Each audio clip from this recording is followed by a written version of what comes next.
Hello, welcome to White Space. It's like Top Gear for data centers, with obviously a few things that they have that we don't. But hey, this week we have got the biggest data center in Europe. It's been opened, or it's announced, in Norway in an old mine. Yes. We like underground data centers, and this has got 1 million square feet of caverns and chambers in a kind of labyrinth in a mountain, ready to turn into a data center. Okay, so it's the largest potential data center in Europe. Yep, that's right. There's 3 permanent data center halls that are being built there. IBM's the kind of instigator, lead tenant, and it's going to be holding a lot of disaster recovery there. The rest of it is these underground tunnels, which they're calling streets and avenues, and along each one you can stack 6 containers per. You can stack 3 containers each side along, all the way along the tunnel. So potentially hundreds and hundreds of shipping container size data center modules if people pick up on the idea. Sounds interesting enough. I thought the industry sort of like distancing itself from the shipping containers. They're saying, oh, the shipping container maybe not the best. So, okay, it's easy to transport, but maybe not the best way to do it. For example, Blade Room, you know, like they're containers, but they're not shipping containers. Yes, there is that. And Rittal are the maker of the containers here, and they're heavily involved in the marketing and so forth. And the website has lots of pictures of trucks with Rittal branding pulling up and driving into the mountain to unload another data center. Basically, this data center is as big as the number of data centers that Rittal has sold, the number of containers Rittal has sold. And as you say, everyone else is saying containers, standard size containers are a bit limiting. Let's have more flexible modules. So I don't know. If we were suspicious, we might think this was a place for Rittal to park all its unsold containers. But I don't think anybody's got that many unsold containers. This is gigantic. Yes. But I think about Rittal containers, no IT exhibition, including our own data center conversion, is complete without the Rittal container, which among other things shows they really are easy to transport. Like literally, because the other vendors, you know, they don't lug them around. They will tell you all about it. They will show how it will look like, but they will not bring a physical thing. Not Rittal. Rittal always, you know, puts its money where its mouth is. Yep, we open a show and they say, show us the entrance and park a data center there. Yeah. It's good stuff. And you know, to be fair, this location is good. It's underground, so it's plenty cool. It's got lots of hydroelectric power, obviously being Norway, and the cooling is by seawater in the fjord, obviously indirect, but it's got to be as low a PUE as you can possibly get on those kind of things, and plenty of fibre connectivity as well. Well, the company is called Lefdal Mine Data Center. The biggest backers are IBM and Rittal. It's going to be a great site for a data center visit sometime, if any of those people are listening. We'd certainly love to have an explore. Yes, please, yes. In other news, Intel has announced a 50 million investment package for quantum computing. Quantum computing is, of course, fun because it's all sort of like mysterious and I can't really explain how it works, but let's remember Schrödinger's cat. And thank God for the great, I think he was a German physicist who proposed the idea, you know, the cat is alive and dead the way you look at it. Right, yes, it's both alive and dead until you look at it. Exactly, and yes, quantum computing that means you can have a computer that's processing as many numbers as you like at the same time in a box isolated from the outside world, so it can process multiple inputs at the same time, and only when you open it does it decide which one it was actually looking at. It's amazing. Yes, so Intel is putting this money into the programs at the Delft University of Technology in Netherlands, Okay. and also the Dutch Organization of Applied Science.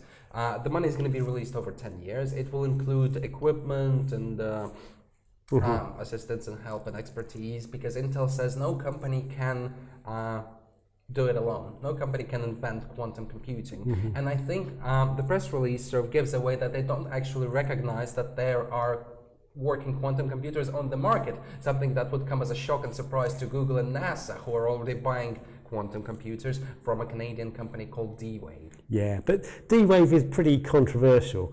There are people that have said that what it's doing is no better than a simulation that could be done on a normal computer, and that in fact, you know, there are still people who say D-Wave is not quantum, or is such a specialized kind of quantum computing that it won't actually give you any better results than a real computer. Exactly. I think they've started calling them quantum optimizers, whatever that means. But yeah, the distinction is there, and but the battle online is raging. And really what would be good would be if Intel and Google, instead of having to invest real money into one system or another, if they could invest quantum money in both systems, the same money going to both at the same time, and only when a result has been produced does the money actually settle onto one or the other. But if only quantum money existed. We've had a long-running story recently about Google losing data from a data center in Belgium because it was struck by lightning. Now, data centers can normally be struck by lightning without any great worries, but this apparently happened multiple times. Lightning does strike twice, or in this case, 4 times. And so, and all that meant was that the power systems were interrupted for those times, and it meant that some of the storage systems had to go to battery, and at which point they download all their working data to a more stable system, and some of it got lost on the way. Oh no. But only about 0.1 of a tiny percentage, 0.00001% of the data in that data center was lost. Yes. Is there anything they could have done to avert the catastrophe? Well, more modern data center storage units would have been able to survive on batteries longer and been able to close down more gracefully. And they're in the process of replacing the ones they've got with those better units. The other thing, of course, we have had people commenting on our site. We've had somebody saying, but if they kept all their data on tape, none of it would have been lost, because tape is not volatile. But on the other hand, they might have had a little bit of trouble with the access times if they did everything on tape. Absolutely. And so yeah, there will be more comments on this story, I'm sure, as it goes along. Yeah, stay tuned. And something that also happened last week, well, almost this week, Base Layer, so the manufacturer of data center modules, they've cooperated with a utility company in Arizona called the Salt River Project. And basically what they did is they took one of their edge models and plunked it right in the middle of an electric substation. And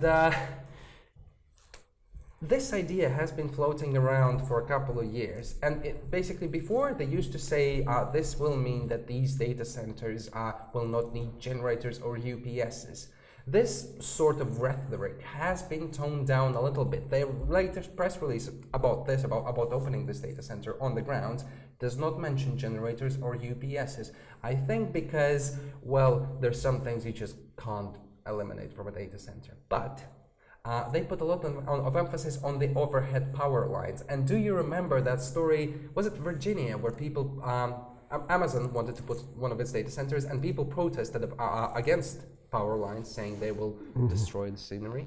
They took to their senator, and I think last time I've checked, it was actually passed into law that Amazon can't build power lines in these particular zones where people live. What this thing Base Layer did essentially achieves is no more power lines. The power lines are there. And that reminds me also that Google put a data center in an old power station. they had all the power lines ready and just changed the direction. Instead of power coming out, it's going in. Yes. Because power lines, again, we don't think about it, but they're quite tricky things, you know. It takes time to put up, it takes money to put up, and it just adds to the complexity, and it's just another point of failure. Okay, yeah, and generally, cogeneration, generating power on site, is a good thing in terms of making your data center more independent of the grid. Some sites are doing it by building generators on the same premises. Base layer, since it's got portable modules, can put them where it likes. Yes. Good idea, guys. So that's all from Whitespace for this time. What do you think our chances are of being bought up by Netflix? I like the potential. Yes. Do I need to pick a fight with someone, or? Yes. Okay, we'll work on that one. In the meantime, just keep watching and read the site. Thank you for joining us. Have a good week.